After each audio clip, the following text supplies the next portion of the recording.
হর হর মহাদেব, জয় মা কালী। রাশি ও লগ্নাধিপতি বৃহস্পতির অষ্টমভাবে উচ্চস্থ অবস্থায় অবস্থান, তৃতীয়ভাবে রাহুর গোচর, ষষ্ঠভাবে মঙ্গলের উপস্থিতি। কেমন যাবে আগামী জুলাই মাসটি ধনু রাশি ও ধনু লগ্নের জাতক জাতিকাদের, সেই সম্পর্কেই আজকে আমরা এই ভিডিওটিতে বিস্তারিত আলোচনা করতে চলেছি। আলোচনাটি খুবই গুরুত্বপূর্ণ এবং বিস্তারিত হবে, তাই আশা করব আপনারা পুরো ভিডিওটি দেখবেন, স্কিপ করবেন না। চলুন তাহলে আর দেরি না করে আলোচনায় প্রবেশ করা যাক। প্রথমেই আমরা দেখে আগামী জুলাই মাসে আপনাদের কর্মক্ষেত্র ও ব্যবসা কেমন হতে চলেছে। আপনাদের রাশি ও লগ্নের সাপেক্ষে দশম ভাবের অধিপতি হলেন বুধ। 23শে জুলাই পর্যন্ত বুধ আপনাদের অষ্টম ভাবে দেবগুরু বৃহস্পতি, যিনি আপনাদের রাশনাধিপতি, তার সাথে যুক্ত হয়ে অবস্থান করবেন এবং তার সাথে ষষ্ঠ ও একাদশ ভাবের অধিপতি শুক্র যুক্ত থাকবেন।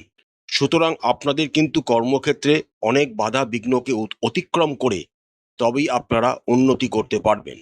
অনেক রকম চ্যালেঞ্জ আপনাদের সামনের মাসে অর্থাৎ জুলাই মাসে আসতে চলেছে, সেগুলিকে ফেস করার জন্য আপনারা তৈরি থাকুন। এই চ্যালেঞ্জগুলিকে আপনারা সহজেই উতরাতে পারবেন, কিন্তু তার জন্য আপনাদের ডিটারমিনেট হয়ে থাকতে হবে এবং ধৈর্য ধরে এগোতে হবে। অষ্টমভাবে দেবগুরু বৃহস্পতি এক্সল্টেড অবস্থায় গোচর করছেন। সুতরাং দৈবীয় সাহায্য আপনারা অবশ্যই পাবেন, কিন্তু সমপরিমাণে সমভাবে চেষ্টা আপনাদেরও কিন্তু করতে হবে, তবেই আপনারা কর্মক্ষেত্রে উন্নতি করতে পারবেন। তবে কর্মক্ষেত্রে উন্নতির জায়গাটা আপনাদের আসতে কিন্তু একটু সময় লাগবে, কারণ চতুর্থভাবে অবস্থিত শনির সপ্তম দৃষ্টি আপনাদের দশম ভাবকে প্রভাবিত করছে। ফলস্বরূপ একটু ধৈর্য সহকারে নিজেদের কর্মগুলিকে সম্পাদন করার চেষ্টা করবেন এবং সামনের দিনগুলিতে যে চ্যালেঞ্জ আসতে চলেছে তার জন্য প্রিপেয়ার করতে থাকুন নিজেদেরকে। এর ফলে আপনাদের সেই চ্যালেঞ্জগুলিকে কাটিয়ে উঠে কর্মক্ষেত্রে একটা নিজের জায়গা তৈরি করতে সুবিধা হবে। যে সমস্ত ধনু রাশি ও ধনু লগ্নের যারা ব্যবসার সাথে যুক্ত রয়েছেন, তাদের মোটামুটি শুভ বলা যেতে পারে। আপনাদের রাশি ও লগ্নের সাপেক্ষে ভাগ্য ভাবের অধিপতি রবি 15ই জুলাই পর্যন্ত আপনাদের সপ্তম ভাবে অবস্থান করবেন। সুতরাং ভাগ্যের সহায়তা ব্যবসার ক্ষেত্রে আপনারা পেতে চলেছেন। বিশেষ করে যারা কোনো ঔষধ রিলেটেড ব্যবসা, কোনো রকম যন্ত্রাংশ রিলেটেড ব্যবসা, কোনো রকম মেডিকেল ইকুইপমেন্টস রিলেটেড ব্যবসা, জল বা লিকুইড ওরিয়েন্টেড কোনো রকম ব্যবসার সাথে যুক্ত রয়েছেন, তাদের সময়টা কিন্তু যথেষ্ট ভালো। 15ই জুলাইয়ের পর রবি যখন আপনাদের অষ্টম ভাবে গোচর করে যাবেন, তখন আপনাদের কিন্তু ভাগ্য অতটা কিন্তু আপনাদের সাথ দেবে না। আবার 23শে জুলাই থেকে বুধ বক্রী অবস্থায় আপনাদের সপ্তম ভাবে গোচর করতে শুরু করবেন এবং বুধ আপনাদের সপ্তম ঘরেরও অধিপতি। এই সময় ধরপড় করে বা হুটপাট কোনো ব্যবসায়িক সিদ্ধান্ত নেবেন না। যেমন ব্যবসা এগোচ্ছে তেমন এগোতে দিন। বড় ধরনের ইনভেস্টমেন্ট 23শে জুলাইয়ের পর কিন্তু একদম করবেন না। আপনারা যদি নিজের ব্যবসাকে সম্প্রসারণের জন্য অর্থ ইনভেস্ট করতেই চান, তবে সেটা আপনাদের জন্য উচিত হবে জুলাই মাসের প্রথম দুটো সপ্তাহের ভেতর। এরপর কিন্তু কোনো রকম বড় ধরনের ব্যবসায়িক ইনভেস্টমেন্ট আপনাদের জন্য না করাই ভালো হবে। এবার আমরা দেখে নিই আপনাদের অর্থনৈতিক ভাগ্য আগামী জুলাই মাসে কেমন হতে চলেছে। আপনাদের রাশি ও লগ্নের সাপেক্ষে দ্বিতীয় ভাবের অধিপতি হলেন শনিদেব এবং একাদশ ভাবের অধিপতি হলেন শুক্রদেব। দ্বিতীয় ভাবের অধিপতি শনি চতুর্থ ভাবে অবস্থান করছেন এবং এই শনির ওপর দেবগুরু বৃহস্পতির নবম দৃষ্টি থাকছে। ফলস্বরূপ আপনারা কিন্তু সঞ্চয় করতে পারবেন, তবে খুব বেশি সঞ্চয় করতে পারবেন এমন কিন্তু বলা যাচ্ছে না। বরঞ্চ আপনারা যদি এই সময় কোনো রকম জমি জমা সংক্রান্ত বা রিয়েল এস্টেট ওরিয়েন্টেড কোনো রকম ব্যবসায় বিনিয়োগ করতে পারেন, তাহলে কিন্তু আপনাদের জন্য ব্যাপারটা শুভ হবে। একের অধিপতি শুক্র অষ্টম ভাবে অবস্থান করছেন। একাদশ ভাবের অধিপতি যখন শুক্র বা একাদশ ভাবের অধিপতি যখন অষ্টম ভাবে গোচর করেন, তখন কিন্তু বিভিন্ন বাধা বিঘ্নের মুখোমুখি হতে হয় আয়ের ক্ষেত্রে। সুতরাং আয়ের দিকটা কিন্তু আপনাদের খুব একটা ভালো তা বলা যাচ্ছে না, কিন্তু অন্য দিক থেকে একটি অত্যন্ত অনুকূল দিক আছে। সেটি হলো দেবগুরু বৃহস্পতির অষ্টমভাবে এক্সল্টেড অবস্থায় গোচর। অষ্টমভাবে রাশি ও লগ্নাধিপতির অবস্থান কখনো দোষযুক্ত হয় না। ফলস্বরূপ বৃহস্পতি যেহেতু এখানে এক্সল্টেড অবস্থায় গোচর করছেন, তাই অ্যানসেস্ট্রাল কোনো বড় প্রপার্টি বা অ্যানসেস্ট্রাল কোনো রকম বড় জমি বাড়ি বা কোনো রকম বড় ইন্স্যুরেন্সের টাকা আপনাদের হাতে চলে আসতে পারে, তার প্রবল যোগ কিন্তু পাওয়া যাচ্ছে। আর একটা শুভ দিক হলো মঙ্গলের ষষ্ঠভাবে অবস্থান। ষষ্ঠভাবে মঙ্গলকে শাস্ত্রে খুবই অনুকূল হিসাবে বিবেচনা করা হয়। ষষ্ঠভাবে মঙ্গলের অবস্থানের জন্য আপনারা জমি বা রিয়েল এস্টেট ওরিয়েন্টেড যে কোনো কাজে কিন্তু সফলতা অর্জন করবেন। এছাড়া আপনারা যদি কোনো গুপ্তবিদ্যা বা রিসার্চ ওরিয়েন্টেড কর্মকাণ্ডে যুক্ত থাকেন, সেখান থেকেও প্রচুর পরিমাণ অর্থ রোজগার করার সুযোগ আপনারা পেতে চলেছেন।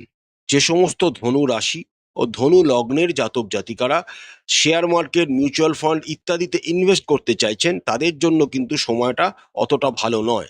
কারণ পঞ্চম ভাবের অধিপতি মঙ্গল ষষ্ঠভাবে অবস্থান করছেন এবং তার ওপর শনির তৃতীয় দৃষ্টি থাকছে। ফলস্বরূপ এই সমস্ত ক্ষেত্রে এখন ইনভেস্টমেন্ট না করাই আপনাদের জন্য উচিত হবে। এবার আমরা দেখে নিই আগামী জুলাই মাসে আপনাদের সবচেয়ে ইম্পর্টেন্ট বিষয় স্বাস্থ্য কেমন হতে চলেছে। রাশি ও লগ্নের সাপেক্ষে দেবগুরু বৃহস্পতি অষ্টমভাবে অবস্থান করছেন এবং এই অষ্টমভাবে অবস্থান করে দেবগুরু বৃহস্পতি এক্সল্টেড অবস্থায় গোচর করছেন এবং দুইটি সবচেয়ে শুভ গ্রহ বুধ ও শুক্রের সাথে যুক্ত রয়েছেন। বুধ ও শুক্র আপনাদের রাশি ও লগ্নের সাপেক্ষে যথাক্রমে সপ্তম, ষষ্ঠ, দশম এবং একাদশপতি। এই দুজনকার সাথে যুক্ত থাকার জন্য, যেহেতু শুক্র আপনাদের ষষ্ঠপতি, তাই আপনাদের কিন্তু কোমরে ব্যথা, পায়ে ব্যথা ইত্যাদির কিছু সমস্যার সম্মুখীন হতে হবে। তবে দেবগুরু বৃহস্পতি যেহেতু এখানে এক্সল্টেড অবস্থায় রয়েছেন, তাই বড় ধরনের কোনো স্বাস্থ্যের অবনতি আপনাদের হবে না। সপ্তমভাবে রবি অবস্থান করছেন, তাই চোখের যত্ন দেবেন। চোখের বিভিন্ন রকম সমস্যা, যেমন জল পড়া, চোখের আবঝা দেখা, চোখের কোনো ইনফেকশন ইত্যাদি কিন্তু আপনাদের বিরক্ত করতে পারে। চতুর্থভাবে শনি অবস্থান করছেন, যদিও তার উপর দেবগুরু বৃহস্পতির নবম দৃষ্টি রয়েছে, তাও আপনাদের দাঁত সম্পর্কিত কোনো রকম সমস্যা হতে পারে। দাঁতে কোনো ব্যথা বা ইনফেকশন হওয়ার যোগ কিন্তু পাওয়া যাচ্ছে। আদারওয়াইজ বড় ধরনের কোনো স্বাস্থ্যের অবনতি আগামী জুলাই মাসে আপনাদের হবে না। এবার আমরা দেখে নিই আগামী জুলাই আপনাদের প্রেম জীবন এবং দাম্পত্য জীবন কেমন হতে চলেছে। আপনাদের রাশি ও লগ্নের সাপেক্ষে পঞ্চম ভাবের অধিপতি হলেন মঙ্গল। এই মঙ্গল পুরো জুলাই মাস জুড়েই আপনাদের ষষ্ঠভাবে অবস্থান করবেন। সুতরাং আপনাদের দুজন প্রেমিক বা প্রেমিকার মধ্যে কোনো রকম ইগো ক্ল্যাশ হওয়ার সম্ভাবনা কিন্তু দেখা যাচ্ছে। তার সাথে মঙ্গলের ওপর শনির তৃতীয় দৃষ্টি থাকার জন্য মাঝে মাঝে আপনারা একে অপরের থেকে হট করে দূরে সরে যেতে পারেন, যার ফলে আপনাদের মধ্যে প্রেমজ যে সম্পর্কের মধ্যে ব্যাঘাত ঘটতে পারে। তাই সতর্ক থাকবেন, সাবধানতা অবলম্বন করবেন। প্রেমের কারকগ্রহ শুক্র অষ্টমভাবে অবস্থান করছেন। যদিও রাশি ও লগ্নের সাপেক্ষে শুক্র আপনাদের ষষ্ঠ ভাবের অধিপতি, তিনি অষ্টমভাবে অবস্থান আপনাদের রাশি ও লগ্নের সাপেক্ষে কিন্তু বিপরীত রাজযোগ তৈরি হচ্ছে। ফলস্বরূপ আপনাদের প্রেম জীবনে যতই ব্যাঘাত বা বিঘ্ন আসুক না কেন, আপনারা আবার একে অপরের কাছাকাছি চলে আসতে পারবেন এবং রোম্যান্টিক সময় অতিবাহিত করতে সক্ষম হবেন। তবে যে সমস্ত জাতক ও জাতিকারা নিজেদের প্রেম সম্পর্ককে বিবাহে রূপান্তরিত করার কথা ভাবছেন, তাদের আরও কিছুটা সময় অপেক্ষা করতে হবে, কারণ বিবাহের জন্য এই সময়টা কিন্তু সুটেবল নয়। যে সমস্ত ধনু রাশি ও ধনু লগ্নের জাতক জাতিকারা এখনো অবিবাহিত রয়েছেন, তাদের বিবাহের জন্য আরও কিছুদিন ওয়েট করতে হবে। এবার আসা যাক যারা বিবাহিত, তাদের দাম্পত্য জীবন আগামী জুলাই মাসে কেমন কাটবে সেটা আমরা এবার দেখে নিই।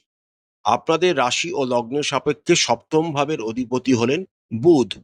এই বুধ আপনাদের জুলাই পর্যন্ত অষ্টম ভাবে অবস্থান করবেন, যেখানে শুক্র ও বৃহস্পতিও অবস্থান করছেন। সুতরাং আপনাদের কিন্তু দাম্পত্য জীবন সম্পর্কে একটু সতর্ক থাকতে হবে। কিছু ভুলভাল সিদ্ধান্ত, কিছু শিশুসুলভ মনোভাবের জন্য আপনাদের সম্পর্কের অবনতি হওয়ার একটা ইঙ্গিত পাওয়া যাচ্ছে। তবে ভয় পাওয়ার কিছু নেই, যেহেতু সপ্তম ভাবের অধিপতির সাথে রাশি ও লগ্নাধিপতি বৃহস্পতি অবস্থান করছেন এবং তিনি এক্সল্টেড অবস্থায় গোচর করছেন, তাই বড় ধরনের কোনো ব্যাঘাত বা বিঘ্ন আপনাদের দাম্পত্য জীবনে কিন্তু ঘটবে না। কোনো ধর্মীয় তীর্থস্থান বা উপকূলবর্তী কোনো ধর্মীয় স্থানে ভ্রমণ করার সুযোগ আগামী আপনারা পেতে চলেছেন।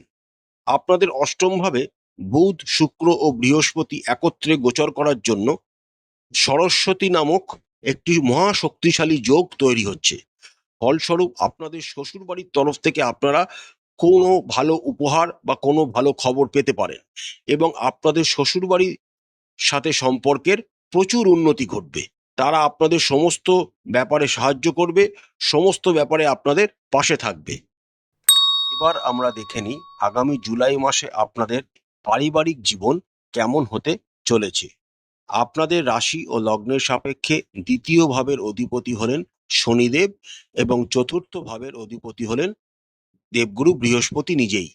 দ্বিতীয় ভাবের অধিপতি শনিদেব চতুর্থ ভাবে অবস্থান করছেন। ফলস্বরূপ আপনারা কোনো পুরনো, বহু পুরনো কোনো বাড়ি বা বাড়ি সমেত কোনো জমি, কিন্তু সেটা পুরনো দিনের, তা পারিবারিক হিসাবে ক্রয় করার সুযোগ পাবেন। দ্বিতীয় ভাবের ওপর দেবগুরু বৃহস্পতির সপ্তম দৃষ্টি থাকার জন্য আপনাদের কিন্তু পারিবারিক সম্পদ ও আয় উন্নতি বৃদ্ধি হওয়ার প্রবল ইঙ্গিত পাওয়া যাচ্ছে। দেবগুরু বৃহস্পতির রাশিতে অর্থাৎ চতুর্থভাবে শনিদেব অবস্থান করছেন। শনিদেব চতুর্থভাবে অবস্থানের জন্য আপনাদের পারিবারিক অ্যাটমসফিয়ার মাঝে মাঝে একটু গুরুগম্ভীর হয়ে উঠতে পারে, কিন্তু তাতে আপনাদের পারিবারিক জীবনে কোনো রকম অবনতি ঘটবে না। তার কারণ হচ্ছে দেবগুরু বৃহস্পতির নবম দৃষ্টি আপনাদের চতুর্থ ঘরের ওপর থাকছে এবং সেখানে শনির ওপরও দেবগুরু বৃহস্পতির নবম দৃষ্টি থাকছে। অর্থাৎ আপনাদের পারিবারিক জীবন কিন্তু মোটামুটি যথেষ্ট ভালোই তা বলা যাচ্ছে। চতুর্থ ভাবের অধিপতি বৃহস্পতি এক্সল্টেড অবস্থায় অষ্টম ভাবে গোচর করছেন। ফলস্বরূপ পরিবারে কোনো ধর্মীয় অনুষ্ঠান বা মাঙ্গলিক অনুষ্ঠান বা পূজা পার্বণ হওয়ার সম্ভাবনা কিন্তু দেখা যাচ্ছে। তার সাথে আপনারা আপনাদের পরিবারের সদস্যকে নিয়ে কোনো ধর্মীয় স্থানে ভ্রমণ করারও কিন্তু এই সময় সুযোগ পাবেন, কারণ ভাগ্যভাবে কেতুও অবস্থান করছেন। তৃতীয়ভাবে রাহুর উপস্থিতির জন্য আপনাদের পারিবারিক ক্ষমতা ও পরাক্রম অনেকাংশে বৃদ্ধি পাবে। আপনাদের মাতার শরীর স্বাস্থ্যের উন্নতি ঘটবে, তবে আপনাদের মায়ের যদি কোনো রকম সুগার রিলেটেড, লাংস বা হার্ট রিলেটেড প্রবলেম, তাই সেখান থেকে আপনাদের সতর্ক থাকতে হবে এবং তাদেরকেও সতর্ক রাখতে হবে। পিতার শরীর স্বাস্থ্যের মোটামুটি বলা যেতে পারে, তবে 23শে জুলাইয়ের পর পিতার শরীর স্বাস্থ্যের প্রতি একটু বেশি নজর দেবেন। ভাই বোন, দাদা দিদিদের তরফ থেকে আপনারা যথেষ্ট আশাবাদী হতে পারেন। তারা আপনাদের সমস্ত বিষয়ে হেল্প, বিশেষ করে অর্থনৈতিক কোনো হেল্প তারা আপনাকে করতে পারে। বন্ধু বান্ধবদের তরফ থেকে আপনারা তেমন কোনো হেল্প পাবেন না। তাদের সাথে আপনাদের সম্পর্ক থাকবে, কিন্তু তারা সবসময় আপনাদের কিন্তু সাহায্য করে উঠতে পারবে না। তবে এক্সল্টেড বৃহস্পতি গোচরের জন্য অ্যানসেস্ট্রাল কোনো বড় প্রপার্টি পাওয়ার, পারিবারিক হিসাবে আপনাদের পাওয়ার যোগ কিন্তু দেখা যাচ্ছে। প্রতিকার স্বরূপ আপনারা রাশি ও লগ্নাধিপতি দেবগুরু বৃহস্পতির বীজ মন্ত্র প্রতিদিন 108 বার করে জপ করবেন। চেষ্টা করবেন দেবগুরু বৃহস্পতির মন্ত্র জপ করার সময় হলুদ রঙের কোনো শেডের বস্ত্র পরিধান করতে। প্রতিদিন সকালবেলা স্নান সেরে সূর্য দেবতাকে অর্ঘ্য নিবেদন করবেন এবং শ্রী আদিত্য হৃদয় স্তোত্রম অবশ্যই পাঠ করবেন। বজরংবলীর পূজা করবেন, বজরংবলীকে লাড্ডু নিবেদন করবেন এবং হনুমান চালিসা অবশ্যই পাঠ করবেন।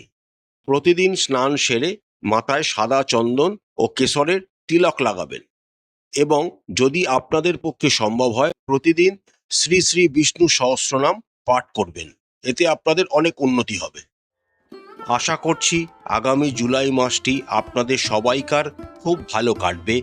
মা কালী আপনাদের মঙ্গল করুন, আপনাদের সমস্ত মনস্কামনা মা কালী পূরণ করুন।